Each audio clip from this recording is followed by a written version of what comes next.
Shalom, shalom, ¿cómo están? Espero que muy bien.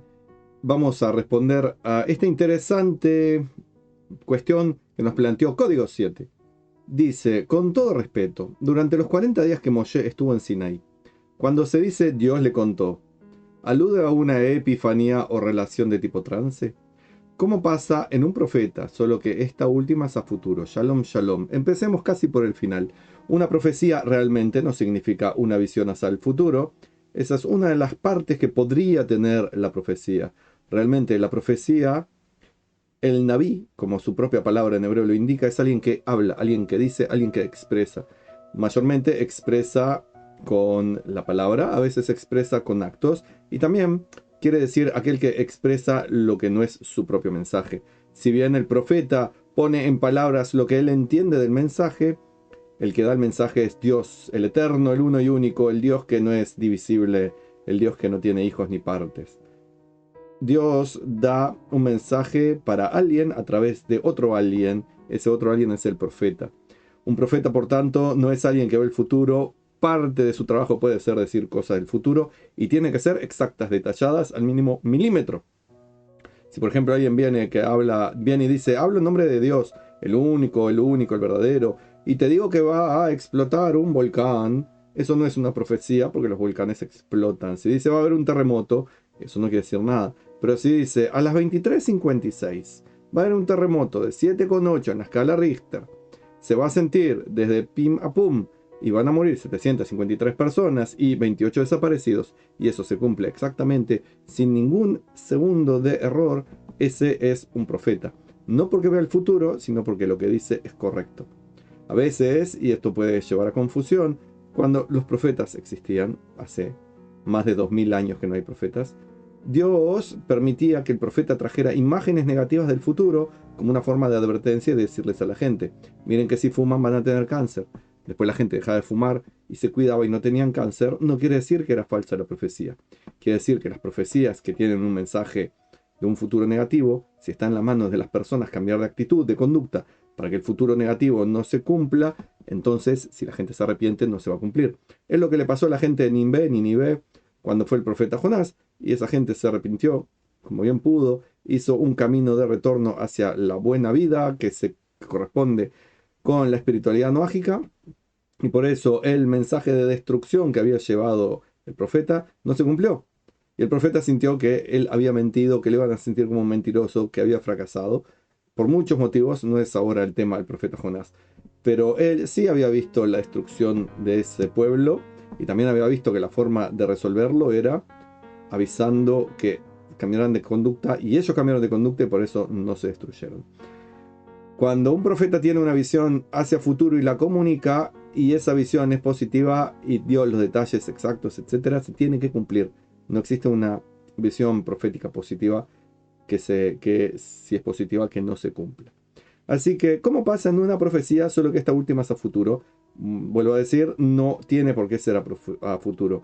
Hay profecías que son actuales, del momento de ahora, cuando el profeta hablaba. Por ejemplo, la famosa no virgen, eso que mal escribieron los cristianos que tradujeron el Tanaj, adrede lo escribieron mal, porque el profeta estaba hablando de su propia hija, que estaba casada con el rey, que era una joven que ya había tenido relaciones sexuales, evidentemente, lo sabía el profeta, era el padre y ella ya sabía que estaba hace rato casada con el rey, y la señaló, y estaba embarazada, y dijo, esta joven que está embarazada va a tener un hijo, era evidente, y lo van a llamar Emanuel.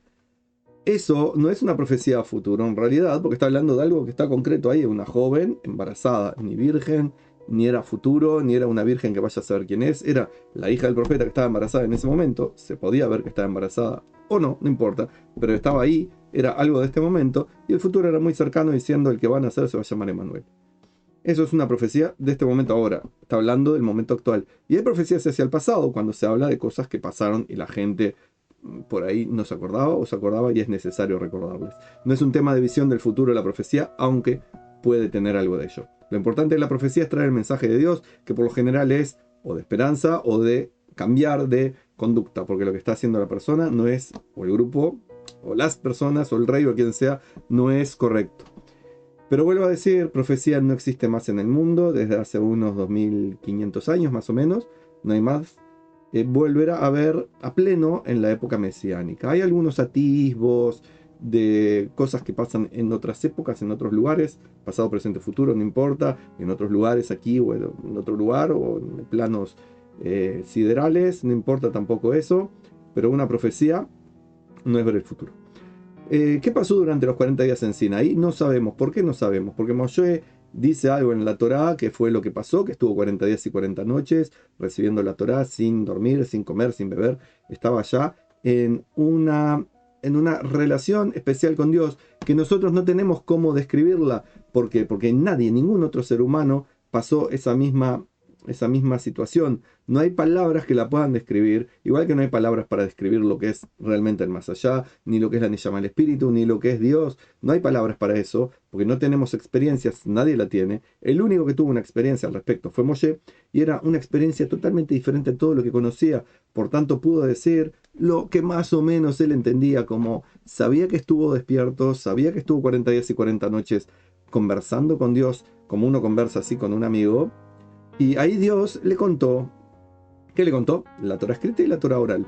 Toda la Torah escrita no, porque había relatos que iban a suceder posteriormente a la bajada del monte Sinaí y 40 años después también. Así que le contó hasta ese momento de la entrega de la Torah, hasta que llegó al monte Sinaí, le contó los mandamientos, que era de los 613 que están en la Torá, y luego lo que sigue de los relatos, una parte del libro de Éxodo de Shemot, y desde el libro de Bemidbar en adelante, o sea, Bemidbar y Devarim, eso fue escrito 40 años después. Así que, ¿qué tipo de revelación había? No sabemos, no la podemos entender, ¿cómo la podemos imaginar? Si nos imaginamos a un señor hablando con otro señor, estamos teniendo como una visión limitada de las cosas.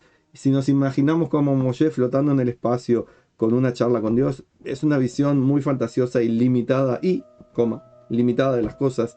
No sabemos. ¿Era un trance? No. Porque el único profeta que no recibía sus mensajes en un trance o caía como si tuviera epilepsia o quedaba como dormido o desmayado, el único que no le pasaba eso era Moshe, que podía estar en el contacto con Dios, recibiendo sus mensajes, y a Moshe no le afectaba a sus neuronas, a su sistema nervioso, etc. Él podía estar despierto, consciente de lo que estaba pasando y teniendo un diálogo con Dios. Ningún otro de los profetas, de los verdaderos, seguro que ninguno, pudo hacer esto, y los falsos mucho menos. Es el único Moshe el que pudo hacer esto. El profeta Shmuel estuvo un pasito por debajo de Moshe. Samuel es Shmuel, pero él también entraba en trances, él sí entraba en trances y tenía revelaciones. No sé qué significa para usted Código 7 una epifanía, así que lo dejo porque no vale la pena. En cuanto a Dios le contó, cuando Dios habla, evidentemente no tiene boca para hablar, no expele aire para hablar. ¿Qué es eso? Bueno, todo el pueblo judío de Israel, como es más correcto decirlo, pero como ese pueblo de Israel se convirtió todo en el pueblo judío, así que está bien decirlo pueblo judío, como el pueblo judío en el monte Sinaí, todos tuvieron revelación de Dios, no la misma que Moshe, porque recibimos solamente una partecita, Moshe recibió todo el resto, pero dice la propia Torah, veíamos las voces. Eso, ¿cómo se puede llegar a entender hoy en día? Imagínese que alguien le manda un mensaje directamente a su corteza cerebral, que usted puede percibir cosas, pero sin escuchar los sonidos. Eso se puede hacer, se puede conectar electrodos al cerebro y uno puede escuchar sonidos y voces. Eso se puede hacer perfectamente y mucho más lo puede hacer Dios. Demandar energías que se pueden ser visibles y que afectan a la corteza cerebral en la parte auditiva, y uno empieza a escuchar palabras sin que haya sonidos. Por eso también dice la tradición que no solamente veían las voces y las escuchaban, sino que cada uno escuchaba la voz de acuerdo a quien uno confiaba más, en su padre, en su madre, en un maestro, en quien sea, escuchaba esa voz. ¿Por qué? Porque le estaba afectando no el sonido de una boca que estaba hablando, de aire que estaba siendo recibido por los receptores del oído y todo el proceso complejo que ocurre cuando pasa la audición, sino que era una directa penetración del mensaje a través de ondas electromagnéticas en la corteza cerebral de cada judío y judía que estaban presentes en el monte Sinaí. Y lo mismo probablemente era lo que pasaba con los profetas, que todo estaba en silencio alrededor, se escuchaba un perro por allá, un trueno por más acá, el sonido de la brisa, los vecinos hablando abajo de la ventana, y el profeta, rodeado de gente, podía estar recibiendo mensajes, que él los estaba escuchando y todo el mundo escuchaba a los vecinos hablando abajo y el perro ladrando y el viento y la tormenta, etc. ¿Por qué? Porque no eran sonidos que pasaban por el aire, sino que eran la alteración por ondas electromagnéticas de la corteza cerebral para escuchar de esa forma los sonidos, sin sonidos presentes. Y por eso mismo, como era una afectación directa de la corteza cerebral, en la parte auditiva, la gente caía en esos trances típicos de profetas, por los cuales muchas veces, también en la antigüedad, se le llama Meshugá al profeta, que se traduce hoy en día como alguien que está loco, desquiciado, porque muchas veces un profeta parecía un desquiciado.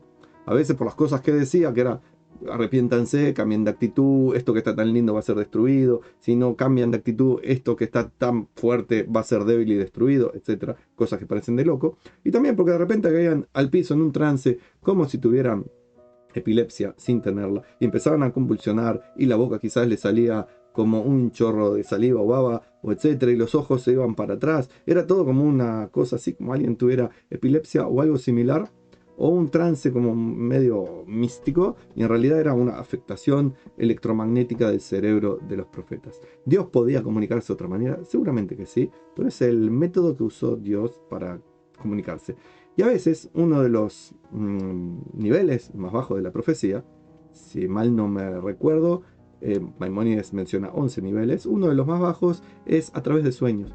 Eso incluso hoy en día puede pasar, que no es la profecía propiamente dicha, es unos niveles bajos de profecía, sería como una visión donde se corren los velos que no permiten que nuestra conciencia capte lo que la Neshama que somos está captando. Dios ha puesto como filtros, como velos, para que la Neshama que somos no esté transmitiendo mensajes que no hacen a la realidad cotidiana de nuestra vida. Porque si no estaríamos inundados de información que no corresponde que sepamos, porque no nos ayuda a vivir en este mundo aquí ahora. Imagínense que estamos conectados constantemente a un internet espiritual donde sabemos todos los tiempos, todos los lugares, todos los espacios, todos lo sabemos como Neshama que somos, porque estamos conectados a todo.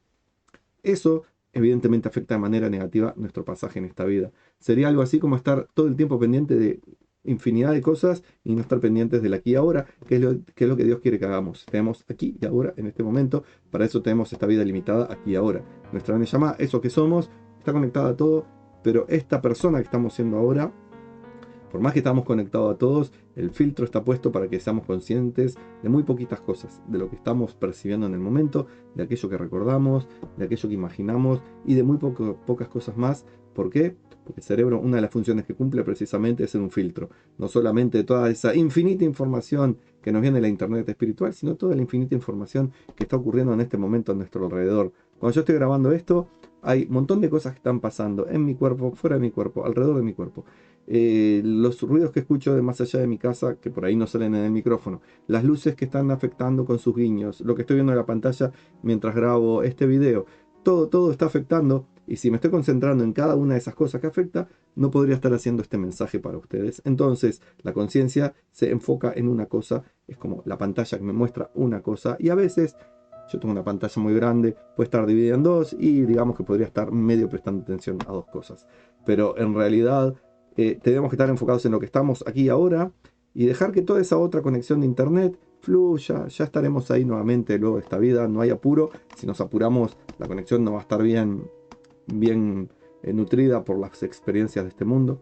Así que lo que tenemos que hacer es, está bien, preguntar cosas que nos pueden causar curiosidad, como qué pasó durante los 40 días que Moshe estuvo, pero creo que en lugar de preocuparnos por cosas que no estamos capacitados para entender, porque nadie más lo experimentó, nosotros seguro que no, no tenemos palabras para describirlo, ni siquiera la Torá, una descripción concreta que podamos tener una idea, sino que lo dice muy por arriba, mejor, en vez de estar preguntando esas cosas, nos dedicamos a vivir con profundidad, con alegría, con bendición, con agradecimiento, ayudando al prójimo el aquí y ahora. ¿Es bueno saber otras cosas? Sin dudas que sí. ¿Es bueno tener curiosidad? Sin duda que sí.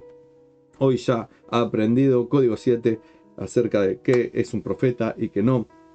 qué cosas pasan con nuestra mente, qué cosas pueden pasar mientras dormimos, que no todos los sueños son de un nivel bajo de profecía, la mayor parte no. Tantas cosas hablamos en este video, pero dudo que hayan llegado al minuto 15. Si llegaron hasta aquí, recuerden darle like, compartir, comentar, apoyar económicamente. Pueden ver cómo en serjudío.com, darme ideas para nuevos videos y ser feliz y ayudarme a ser feliz y a hacer feliz a los demás. De mi parte, ya lo saben, para ustedes, shalom y bendiciones.